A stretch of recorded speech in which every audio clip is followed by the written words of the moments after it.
Okay, let's start. Welcome to the MIT Mobility Forum. This is session 157.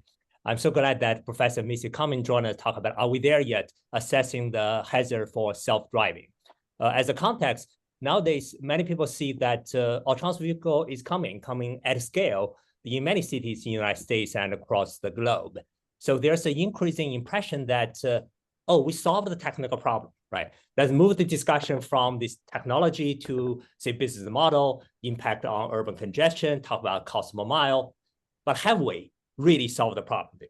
So I'm really glad that Professor Cummings joined us today, really talk about where are the areas we indeed made good progress, but where the remaining high risk and challenges, and propose a technology roadmap to mitigate those risks. So before I further start, Professor Missy Cummings, give us a 30-second version of your take-home message. Well, first of all, AI doesn't know anything, doesn't understand, doesn't think, doesn't reason. So I don't care what you think about, we are not close to general intelligence. We are not ever going to get to super intelligence in my lifetime. And because there is actually no intelligence in AI, there is no such thing as a real self-driving car. They're all babysat by humans. And so we're not as far along as we think we are. Nice. So, before Missy is a professor, he's one of the US Navy's first female fighter pilot. And as part of her duty, he actually sitting in the remote operator trailer for drones for many years. So when we talk about teleoperation of autonomous vehicle, Missy has a specific personal experience to say a lot in that, right? And now she's the director of George Mason's Autonomy and the Robotics Center. As a professor there, he holds appointment in mechanical engineering, electric and computer engineering, and computer science. He's also a fellow at the American Institute of Aeronautics and Astronautics, and recently as a senior safety advisor to the National Highway Traffic Safety Administration. Without further ado, the forum is yours, please, Missy. Thank you. Thank you so much. You know, I used to be a professor the first 10 years of my career. It's funny. I just really hated the winters there. And it was like a 40 and I'm like, I may need to move to a warmer university. So I'm not sure that, I'm glad the invitation came. Make sure next time you invite me, it's in the summertime and I'll come in person. Okay, so let me share my screen and start talking to you about, I get this question all the time, are we there yet? Have we reached the point where self-driving cars have, we think about, has the horse left the barn here? And I'm like, nope, horse still in the pasture close to the barn. So we're not along as far along as I think the companies would like you to think we are. But first, you heard that I was a fighter pilot. It's true. I flew A-Force first and then F-18s. And that really gave me an insight to what it was like to go from an analog to a digital aircraft, but also just how much humans struggled trying to understand and control automation, autonomy, and now we think of that as AI without effective design. And after I did that, I went back to school, got my PhD. I spent the first 10 years of my career working on autonomous aerial vehicles, you know them as drones. Then Jeff Bezos commercialized drones, and that's not nearly as interesting to work on a more mature technology. So then I jumped into self-driving cars. And this is actually a picture from a study I ran sponsored by Google X, which eventually became Waymo. So I was part of their early stable of researchers that was looking at whether or not humans would be ready to hand over from automation. And indeed, this is a person in the middle of a crash, and you can see in his left hand that he's distracted by his cell phone. So this was 2013 timeframe. So what we all know to be true today was very clear back then, is that we're terrible at taking over for automation at the last second. And so Google at that time, Google X, decided to jump over level 3 and go right to level 4, which I thought then and still think is the right approach. But through all of that, one of the things that you just heard mentioned is the fact that I have spent a significant amount of my time in remote operations center as an academic. So this is a picture of a Predator ground control station, and you can see that people are surrounded by screens and that there's lots of people and there's a lot of team coordination that goes on, trying to get the vehicle to do what they want. I've also spent tons of time in mining remote operations center out in Australia with Rio Tinto, where they have all these automated trucks, all sorts of remote operation centers. And the one thing that is clear to me, and I've written several papers on how to have one person control multiple autonomous vehicles. I've even written papers on remote operation centers themselves, is that the self-driving community is not ready. They're not ready, and they need to get ready because they need to start thinking about professionalizing this service. But we'll talk a little bit more about that. I did want to just reach out and say, look, I am not alone.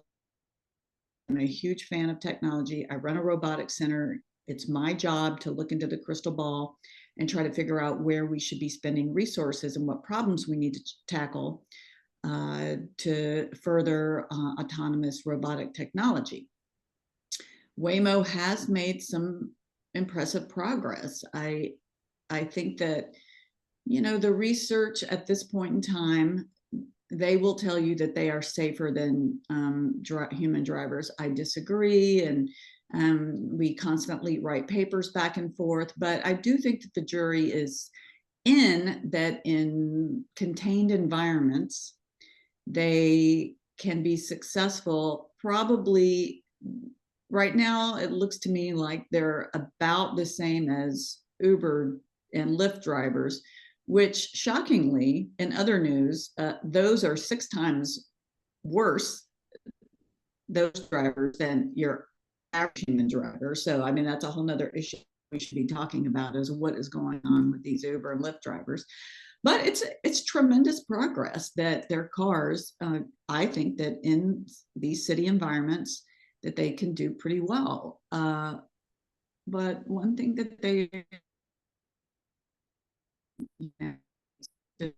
it seems to be absent from a significant number of decisions is the fact that these cars still can't go on the highway, at least not safely. And there's no indication that anytime they will be able to. So without highway travel, they're going to be limited into these narrow urban domains, which, okay, that's fine. I'm not sure it's cost scalable, but you know, they are providing services. My favorite application is the shuttle, the autonomous shuttle. This is the Zoox shuttle I show down here. You know, they're still early in their operations. I'm a big fan of the shuttles because I think you get the economies of scale there, right? You're not just carrying one person, you're carrying multiple people. You're in high density environments. Myself and several other researchers have shown that if self-driving cars make any kind of meaningful, even low percentages into the market, given the number of freezing events that they have and the problems that they have, this could cause serious congestion in cities that are already congested. So it makes perfect sense to have autonomous shuttles, and really hoping that these things have a lot of success, because I think we could all benefit from that. But there's a lot of challenges.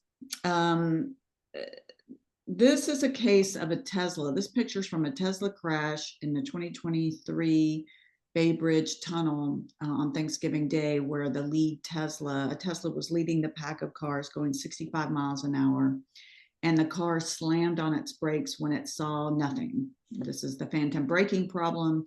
They're currently under investigation by the National Highway Traffic Safety Administration about this problem. But this is not just a Tesla problem. And I also think this is not getting enough airplay. And that is the idea that, look, you hear about hallucinations all the time in generative AI. Those aren't hallucinations. Those are statistical inferencing errors. What you're seeing here is a real hallucination. These cars enabled with computer vision see something that isn't there and then respond accordingly. Now, computer vision by itself as a single sensor will never get you to self-driving. another thing you need to remember, I'm just going to say it, never, never, never, never, never, never, never, you are never going to get full self-driving, real full self-driving using a single sensor like computer vision. It is just too brittle. These things have an error rate that make them not usable for public roads. I don't care what Elon Musk says, it's not happening. Now, self-driving cars like Waymo have radar, LiDAR, so they have sensor fusion, and that's why they're able to do more than Tesla can in terms of real self-driving. But the reality is that their sensors aren't foolproof, and occasionally we see self-driving cars also have this problem.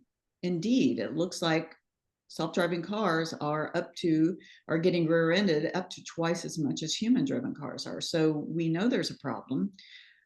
California is about to introduce a hard braking regulation. So we're about to find out, we're going to gather some evidence, and all conflict of interest disclosure, I'm a paid consultant to the state of California. But we need this. We need this data. We need to find out what the scale of hard braking events are, because it can affect how you do signage on the cars, education around the drivers, maybe where you let these things operate and at what speeds. Indeed, I would tell you that this phantom braking problem that all self-driving cars experience is one of the big reasons why highway driving is going to be a problem. And then, of course, we saw this accident with Cruise. For those of you who don't know, this is Cruise hit a pedestrian jaywalking across the street. It was able to do an emergency braking maneuver that dissipated a significant amount of energy, but when she fell under the car, out of sight, out of mind, and then the car pulled forward and drove for about 20 feet to do a pullover maneuver, she got trapped under the undercarriage of the car, and indeed you can see her feet under the back left tire. This was a really, really bad accident. It led to Cruise losing their permit to operate in the state of California. Lots of problems. I would like to highlight, I mean, you have to read the Quinn Emanuel report to really get all the good detail about this accident, but there are a couple of things that should stick out in your mind. Number one, the car really struggles. That car, all self-driving cars struggle with uncertainty. The more uncertainty there is in the environment, the more difficult it is for the cars to actually operate, because they don't think, they don't know, they don't reason. So they just approximate reasoning. And I think this is a really important element about all neural nets, including generative AI, that we have to remember. Mimicking intelligence is not the same as being intelligent. And so that was a big problem here. But one of the other things that this accident showed us is the remote operations problem. Cruise had told the state of California that they were going to build a remote operations center with a way for the operators inside the center to hit the button to stop a car in the event that something like this unfolded. Cruise wrote up the plans, had the plans, were promised that they were going to do that, but then in the actual implementation of the remote operations center did not provide the emergency stop button. Indeed, operators in the remote operations center could only call a Waymo person back in Silicon Valley to try to effect some kind of change in the vehicle state. And indeed, the operators themselves, for the information coming in, were on a 3-second delay. So when this accident happened, 3 seconds after it happened, they could hear and see her screaming. They knew what was happening, but it was all 3 seconds in the past, and it was too late to do anything. And not that they could have done anything anyway. So it really started to highlight the fact that the remote operations, they're the wild, wild west of self-driving cars right now. And it's dangerous. It's dangerous not to have more safeguards inside of these places. And it's events like this that invite more regulation. Yep, told you about that. And yes, one more time, vision only for a self-driving car, never going to happen. Okay, now, so let's talk about the reality of what's happening in these self-driving remote operation centers. There are no self-driving cars in the world today. because they all require significant human babysitting. But the human babysitting can come in a couple of ways. In the upper left, this is Waymo's version of babysitting. They do remote assist. That means that they do not rate control the vehicle, meaning they do not have a steering wheel and they do not have a brake and an acceleration pedal. What they have are commands that they can give to the car. So the car gets to an intersection. You can see in this picture, there's some kind of traffic cop, school intersection. So now the car has to follow hand gestures. Indeed, I did a ton of gesture research with Randy Davis at MIT, and all of that research showed super hard, very hard, not going to be solved anytime soon, which is why the cars call the human babysitters to tell them what to do when they're faced with this situation. Waymo will not tell us how many operators they have at any given time to babysit. Indeed, they've taken the remote operators that were in the United States, and it seems like, although they will not confirm nor disconfirm this, seems like they've parked them in the Philippines. And so this raises some serious questions. Is Waymo, I'm 100% sure that if you're moving remote operators from the US to the Philippines, you're trying to save money. But I also think they're trying to put the remote operators out of reach of federal regulators. And there's no regulation. Unlike aviation dispatchers, which I think are the closest job, aviation dispatchers have to go through regular drug tests. They have to have minimum training requirements. I mean, there's a whole set of rules and regulations that go around them. And that's not happening right now in self-driving. I promise you it will, because Waymo has had problems. They had a crash that resulted in the time latency. That is the other big problem with parking your remote operators in the Philippines. And this is something we learned the hard way in drone operations. The distances to the Philippines and back, at best, you're gonna get probably a couple of seconds of delay. And then even with that, you've got human neuromuscular lag and the ability for a human to figure out what's happening at any given time. So this takes time. And the time delays, it's not clear that at the distances in the Philippines that that's going to be safe enough. We will see about that. But what I can tell you is latency. If latency is a problem in remote assist, you can still do effective remote assist. I think that if you will bring the operators back to the US, but where that latency is a definite killer is what you see in the lower right. I mean, this is teleoperation where people are rate controlling. They are changing not just the position of the car, but the rate at which the car moves through a driving simulation / video game environment. For those of you who know me, I love to jump up and down and say, no, no, no, no, no, no, no, no, no. Because even a little bit of time delay can cause significant problems for people who are doing remote teledriving. Where do I, Missy Cummings, fall out on what the acceptable time latency should be for remote teledriving? I think it should be less than 30 milliseconds. That's a challenge. Most self-driving car companies are using cell signals, and they're taking the best. So most of the architectures I've seen are, and this is repeated across many companies. Companies will have 3 different cell networks, and they'll take the best network at any given point in time that has the least amount of latency. These companies are accepting latency 200 milliseconds all the way up to a full second of latency. All of that is bad.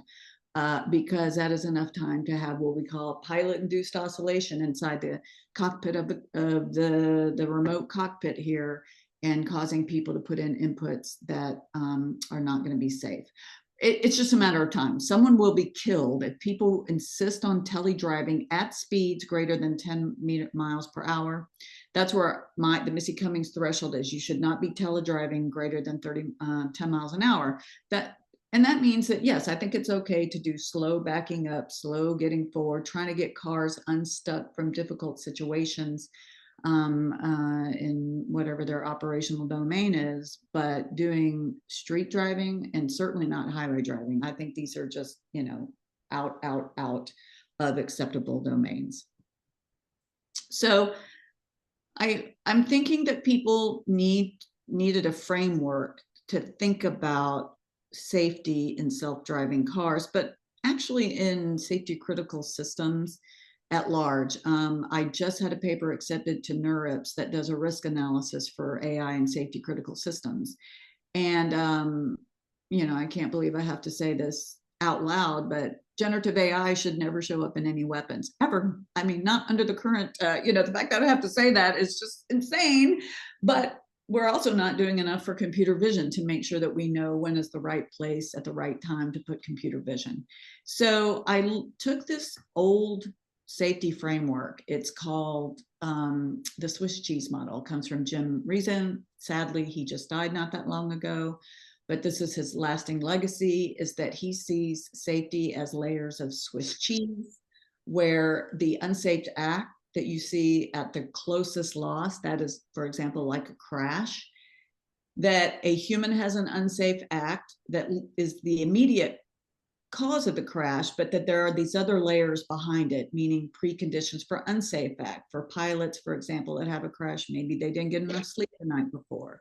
Unsafe supervision, maybe they didn't have the right training for whatever the conditions were in. And then the highest level is organizational influence. Almost always in every serious crash, money is a factor. Companies are stressed for money, trying to get their stock price up, trying to appease the venture capitalists. So that is a common refrain that we hear. And indeed, what I did is I took this model and then I changed it to just slightly to say, look, that model doesn't hold because it assumes that a human was at the point of the crash and the proximal cause to the crash. Then I reimagine this to say, okay, how would we think about this for AI? And if you'll notice, the proximal layer is no longer the unsafe act, but inadequate AI testing. So in my world, you must do enough testing to ensure that you are at least safe enough. And we could just discuss later, what does that mean to be safe enough? But I have done some expert witness consulting, both for cars, but also recently medical systems. And it's alarming to me, the parallels that run between those two systems. None of these groups are testing enough. And there's an over-reliance on simulation for testing. You cannot test your self-driving car in simulation and say it's safe enough for any road. Full stop, period. You must test in the real world. Okay, I'm almost done. I promise. If those of you who want to argue with me, I love arguing. That's what it means to be a fighter pilot, right? Right behind that is inadequate AI maintenance, meaning we're not doing enough to ensure that we're, for example, are we training for the right distributions of elements? Waymo's getting ready to start operations in London. It's not clear to me. Have they retrained all their neural nets with the roads reversed? Are they retraining on all the signs in the UK and all the different kinds of cabs and double-decker buses and all the petty bikes that you see around? You must do adequate AI maintenance to ensure safe operation. AI design. I see a lot of problems with people not doing enough. Well, I mean, first of all, cameras only. You'll never get self-driving on camera only vision, period.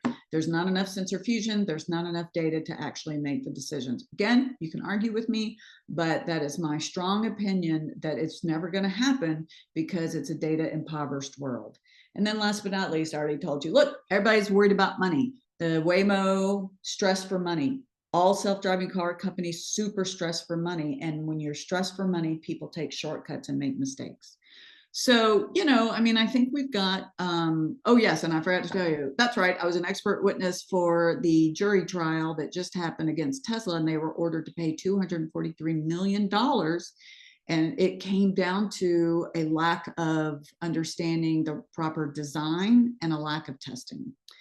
So I think that going forward, it may not sound like it, but I'm optimistic for the future. I think that robots are coming, self-driving cars in limited areas are coming. I think there's still a lot of problems. And if we don't start talking about remote operations in the open and start professionalizing it, the regulators will.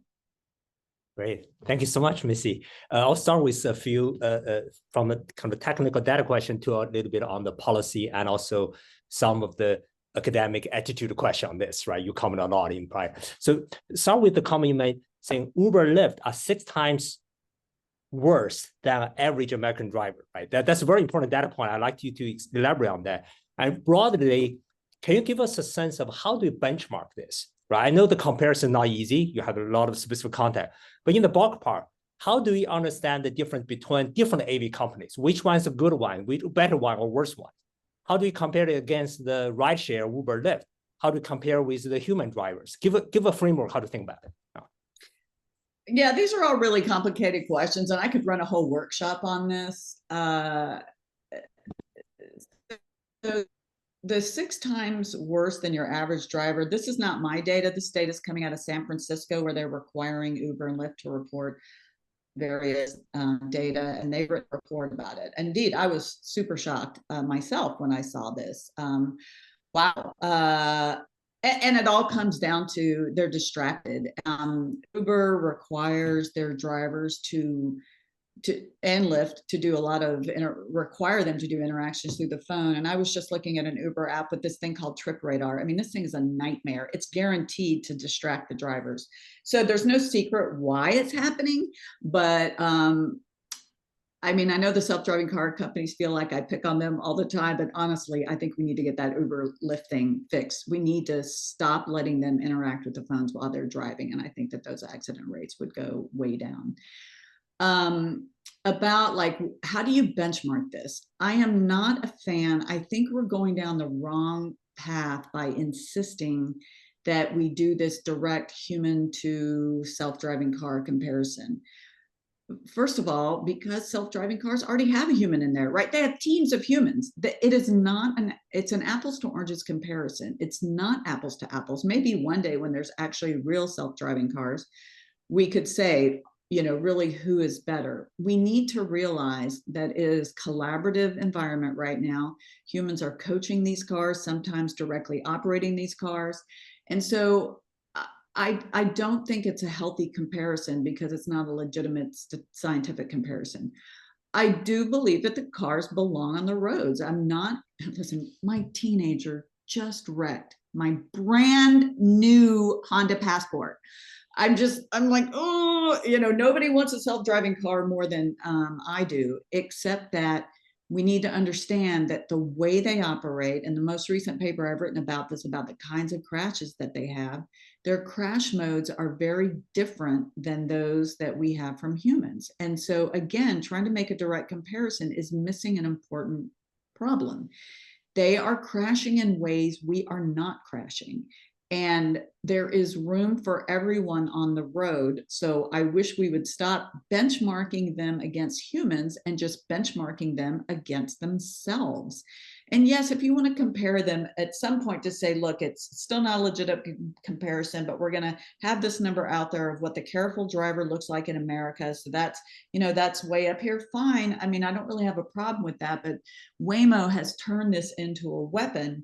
And, I find that it's quite hypocritical. You can't, if you're going to weaponize your studies that ignore all the collisions from behind, then that's a problem. And if you're not going to talk about what's happening in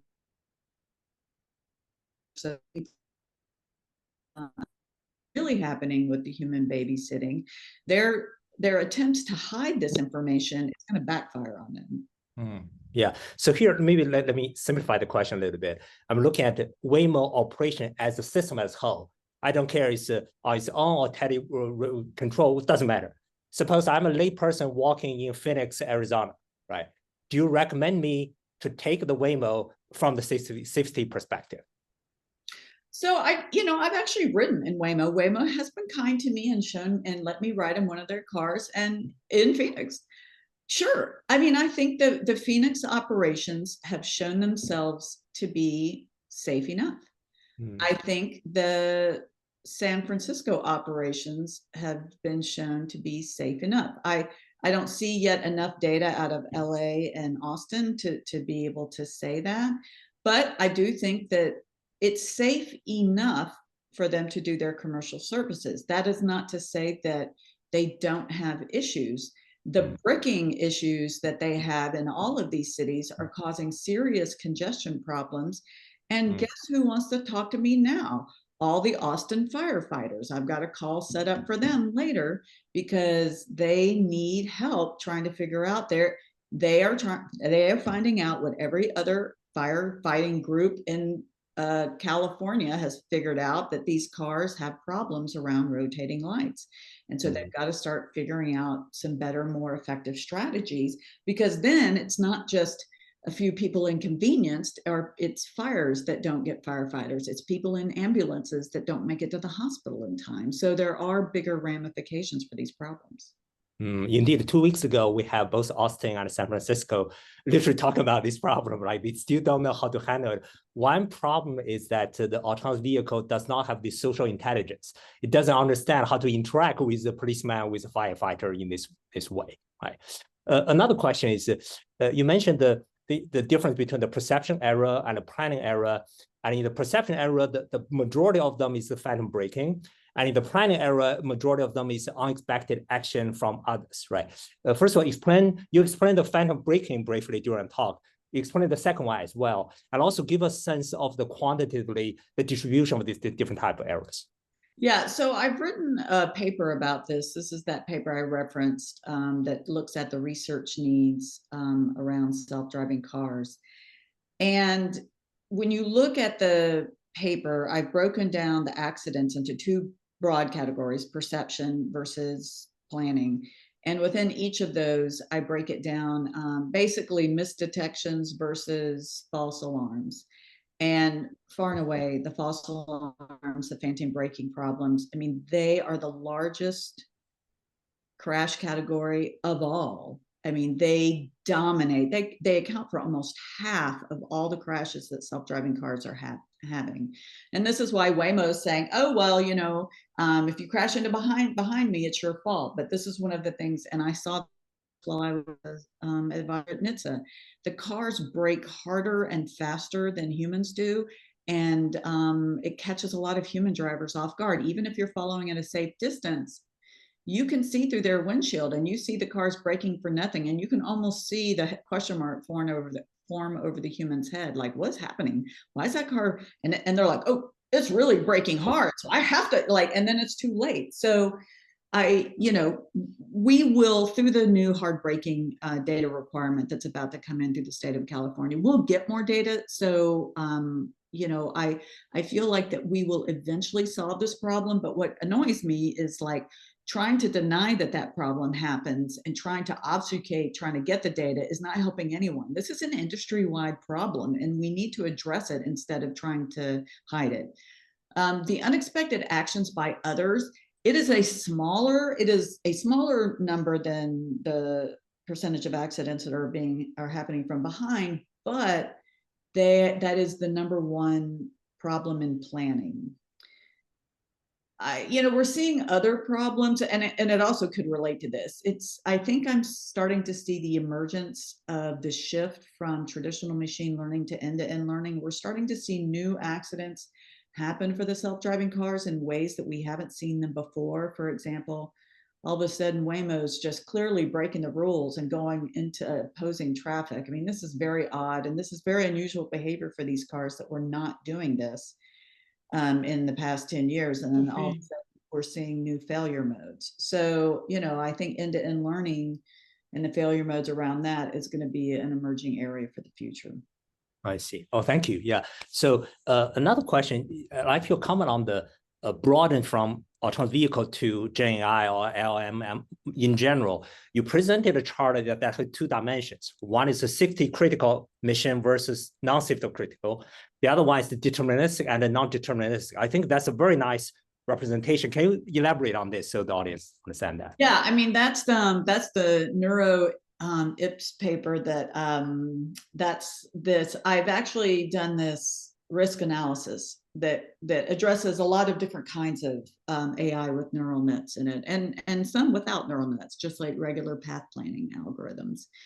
And there is the highest risk of any system is going to be those that have high non-determinism and high safety criticality. So what are those systems? Those systems are cars, planes, medical systems, increasingly, like in my own county here in Virginia, the 911 call center announced that they were going to start using generative AI to start screening phone calls, which is insane, given the high hallucination rate for generative AI. So I jumped up and down and screamed bloody murder for a long time. And then eventually, just recently, they announced that they're changing, that now they're only going to use Gen AI in training of 911 operators, which is great. Like, I'm good with that. If you need to practice talking with somebody through generative AI generated conversations, great. I've seen this a lot where you can now do your interviews, do practice interviews with Gen AI. Great. These are all awesome applications of generative AI. Where generative AI does not belong is anywhere inside of a safety critical system, really at all. Well, you were the senior advisor to NHTSA, right? So let me ask you more of a policy question. One is, suppose you were given the entire authority today to design a driver license test for AV, right? How would you test it? How would you design a process to really test this? This question comes up a lot about licensing. I think that, we all have to go through a license. We have to show that we have the knowledge. We have to show that we have the skills. We have to show that we have the vision, right? And in fact, we forget that we have to take an eye test. So, I feel like cars used to at least have all the knowledge. Now with end-to-end learning, I'm not so sure. But eventually, I assume that they will catch up, even if the end-to-end learning is still kind of wonky. But I think for now, we need to focus on the vision piece, because the vision piece is so brittle. And we need to figure out how to both do checks of, one of the things, and I just got back from the UK, where I spent a lot of time with their regulators, trying to help them form some of these kinds of tests. And as a first level, we need to find out what's in the training set. What have you put in the training set, and what objects are not in the training set? Or what objects are not in the training set at enough levels with high enough predictive accuracy? So I think that regulators are going to start focusing in on this. Like, what are you including? What are you not including? And do we feel as an organization, do the objects that you're including in your databases marry up with the operational design domain that you're claiming to have? So I think that's going to happen. And I think it's going to happen sooner rather than later. And then once we get that under control, we can then start talking about, well, should we have something like type certification, which is where cars should have to do a series of tests, almost like a pilot does when they get an FAA certification? Maybe. I think that would be expensive, onerous, and as much as it sounds like you think that I'm I am pro-regulation, but I'm also pro-technology, meaning you don't want to layer in a bunch of tests that are going to be obsolete within a couple of weeks of rolling them out. So I think we need to come up with new regulatory ideas for how we can do vision testing without having to do really onerous road tests that may or may not actually get to the edge cases. And indeed, that's why I'd like to talk to crowds like this, because I'm counting on people on this call to start proposing new and better options. So in terms of the state versus the federal government. For human-driven car, the division of labor roughly is the federal government that take care of the vehicle and the state government licensing the driver, right? So with AV, the two are integrated. So what do you suggest as the structure in the US context in terms of regulation here? Well, I mean, I'm just going to tell everybody like it is. There is no federal regulation right now, and there's not going to be. I think NHTSA is doing a fantastic job with their investigations, and they're pushing the limit. And so I really appreciate, I think it is unbelievably difficult. And I think there's a special place in heaven for all the regulators in the world right now, because at least in the US, because it's so difficult to try to restrain AI. And that's also true for the US military. So I don't think we're going to see any movement on the federal level. California, like it does for so many aspects of life, California is leading the way in regulation. Not the least of which because they have been the petri dish for all of self-driving. I mean, that's where all the experimentation, the far and away the largest number of companies are there. So they have been a city that has suffered under a lot of the experimentation. But that experience has given them insights that other states don't have. And so I suspect that whatever rolls out at the state level, and by the way, they're heavily leveraging what NHTSA is doing. So I do think that there's more of a collaboration there than people understand. But I think that collaboration is going to set the pace for data gathering, and nobody wants to overregulate. This is actually, people often say, well, don't you think NHTSA should be doing more to regulate self-driving cars? And the answer is no. It's still so early in the process that, again, you do not want to put a regulation in place that is going to be outdated on the day after it's published, which is very likely with self-driving cars. So I still think we're in the data gathering stage. This heartbreaking issue, we definitely need more data about. And then once we have more data, we can start thinking about what kind of rulemaking would emerge from that. So my advice is to keep watching California, but other states are coming along now. Like Texas is starting to get in the game because they're learning the lessons that San Francisco learned about 5-6 years ago, and then other states will follow. Nice. Last question from me. I think you offered a very important criticism on academia, criticizing that we have a bias not publishing negative results on technology. Can you elaborate on that? Well, if you're old enough and you've been in this domain for a while, you know it's true. Nobody wants to publish the paper that shows that technology is not working. I'm having a biatch of a time getting a paper that looks at Gen AI's coding abilities, which, really of no shocker to anyone. It's terrible. And people are overclaiming what the technology can do, but nobody wants to publish this paper, which includes a great hazard analysis about, and what happens when you include this bad code, right?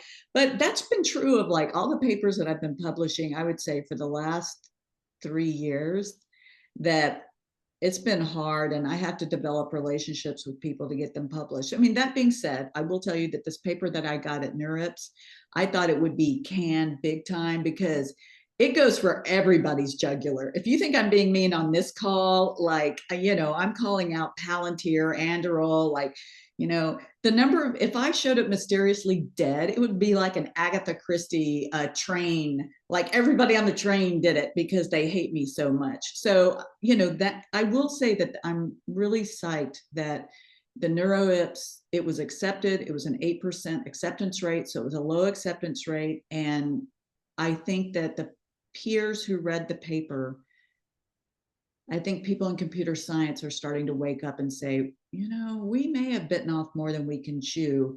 This Gen AI technology is cool, and maybe it's going to revolutionize porn, but is that the same technology that I feel comfortable in a lethal autonomous weapon? Thanks, Missy. John. Missy, thanks so much. So much of the conversation in the chat obviously revolved on safety. But I think just to ground us, you made a statement. You said that Waymo has weaponized their data. And without getting like too much into being contentious, I think we really just want to understand why you say that, what you're seeing. You know, when you look at Waymo's safety report, they're saying 91% fewer serious injury or worse crashes. They're saying 79% fewer airbag deployment crashes, 80% fewer injury causing crashes. Of course, you've looked at this carefully. Can you tell us maybe what is it? Why do you have that view? What is it that we're missing? What sort of data should we be more thoroughly requesting these AV providers to reveal that they currently are not revealing? So I teach a design of experiments class. And, this is how do you think methodically in terms of setting up a design that's going to be statistically valid? I mean, none of it is. And I don't have to call them out. Many other researchers, not the least of which are at RAND, have said, look, you can't start making any of these claims until you have significant more mileage. And their number, I think, is somewhere around 275 million miles. And that is because humans drive trillions of miles every year, right? So it's going to be a while before Waymo has that. It was And I there. also Oh, no, I need like to point out that, again, they are not, these aren't apples to oranges. They have remote operators attending to these cars, possibly multiple remote operators, not humans do not have this. And even at that, right, I would say, yes, they have, I would split the category and say, like, you have to look at slow speed versus high speed crashes, right? In America, high speed crashes are where most of the deaths happen. It's just a fact on the highway, right? Speed kills. Accidents, there's a knee in the curve of likelihood of dying once, and that knee is somewhere between 25 and 30 miles an hour. Well, that's the bulk of, Waymo is staying in that space. So they have a bias to the slower speed anyway. So is it surprising to me that they have not killed anyone? No, they are going slow. They are in this domain around slow speeds. If and when, I just want to point out again, they are not on the highway. They have no operations. They're still testing, but they have no commercial operations on the highway because they know what I just said to you. Like, the risk of killing somebody then goes way up. And I do think Waymo understands that if they kill somebody, that it's going to hurt their business big time. So if we take out the high speed, then we look at, yes, they're very, there are serious injuries, but they don't have any fatalities that they directly led to. Okay, good, but still serious injuries. And there are new injury modes against motorcyclists and cyclists that we need to be thinking about. And again, they had kind of a bump when I was at NHTSA. You could kind of see interactions with cyclists were a problem. And I felt like that went down. And then it seems like it's come back. I haven't statistically seen if that's true yet or not, but it seems to me like at least I'm hearing about it more. And I will actually say one of the funny things about Tesla is because all the Tesla minions hate Waymo, and they make Waymo's life miserable by positioning people in all of these cities and do nothing but putting their videos on Twitter. So now we're all seeing failure modes of Waymos at much higher levels that aren't necessarily leading to accidents that are reportable, but are certainly leading to problems. And so just go on Twitter and look, and you'll start to see a lot of the modes of interaction that are complicating issues. So what we really need to be working on is, okay, so what's this near miss? Like, what are all these problems that Waymo is having that raises the likelihood? And so this is where the hard braking data comes in. The number one predictor of you having a serious urban accident is this hard braking maneuver. Insurance companies know that. That's actually why they have all kinds of technologies on truckers to be able to figure out what their risk profile is. So we think, we being some of the researchers who are seeing these high rate of rear end collisions, think that Waymo does have a completely different risk profile than that they're admitting to. But they cherry pick the data. If they're hit from behind, they automatically take all of those accidents out of the analysis profile. And so that only leaves actually very few accidents. You just heard me say, like around 50% of the accidents are rear end collisions. So you're missing a huge number of accidents that are actually relevant, but being ignored. And so, look, I get they're trying to make money. I get they're under a lot of pressure. Waymo is under intense pressure to perform. So in the world of gamesmanship, okay, if you're going to cherry pick the paper, fine.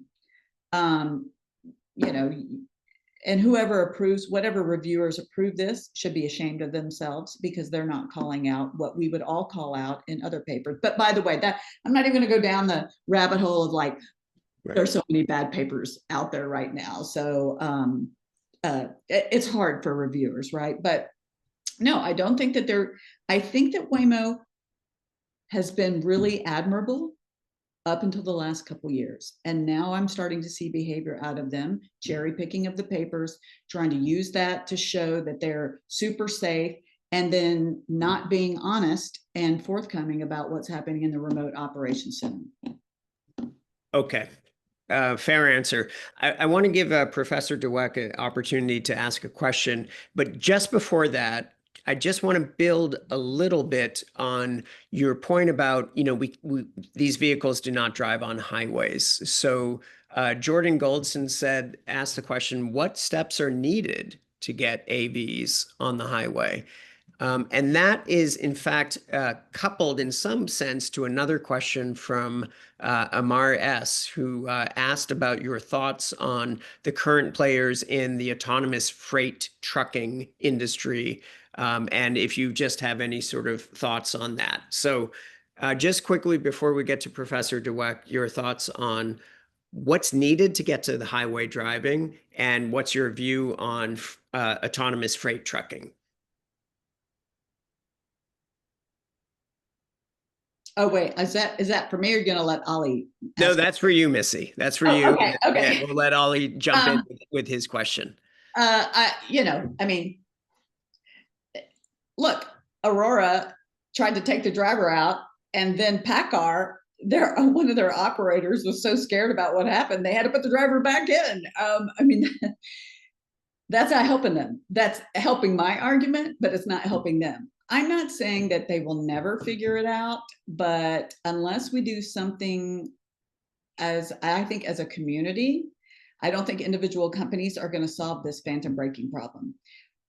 We can't, we will not move ahead. No company will move ahead, freight, AV, whatever, at highway speeds until we can figure out how to have predictive models of when hallucinations are going to occur so that you can avoid them. Okay. All right. Ollie, you had a question. Yes. Well, first I want to make a statement. Missy, the F-18, amazing. What you've done in your career. We miss you a lot at MIT. I want to say that for the record. You're doing amazing work. And one of the things I remember from your lab when you were here, you did research on human performance when they're bored, right? When they're not loaded enough with tasks, kind of the left side of that performance curve. And I wanted to ask you, since this is about self-driving cars, for highway driving, right? I think a lot of people would say, okay, you know, highway driving, we have the autopilot, we have radar. So if you truly take your hands off the wheel on the highway for not just 2 minutes, but half an hour, 45 minutes, it seems to me you're kind of on that left side of the, I'm now doing other things, or I'm bored while the car is driving on the highway. Could you draw some parallels from us to the earlier work you did on operators when they're underloaded and bored, and highway driving? Yeah, so what Ollie's referencing is I had this whole series of boredom research papers really kind of focused on drone operators in these remote control stations, that predators just drill holes in the skies for hours and hours on end, and operators are really struggling to maintain attention and vigilance in what is an excruciatingly painful, boring task. And so that is a direct parallel to what is happening. I mean, this is one of the problems that we're seeing in Teslas right now, is that Teslas give the veneer of competence, and people get really bored on the highway. Oh, the car looks like it's doing such a great job. And indeed, you know, I hear it all the time, even from the George Mason president. I did a podcast with him, and he said, oh, but I only I put autopilot on the highway so I can look at my phone. I just want to take just a second. It's just safer for me to put it on autopilot and then look at my phone. And then the answer is like, that is the absolute worst time, because that is the time that something bad happens. And because you chose to look at your phone at just that one point in time, is the time where the car drops the autopilot because the lane lines disappeared. Some car does, there's a hidden car up ahead or parked on the side of the road, and that suddenly emerges. So, you know, I do think that we're in the place of, and this is true basically for any neural net AI, it gives the veneer of intelligence, and we get sucked in. Every day that I see a lawyer who gets in trouble from a judge, that his references that he put in his brief that was AI generated, and then they get held in contempt, oh, it makes me laugh.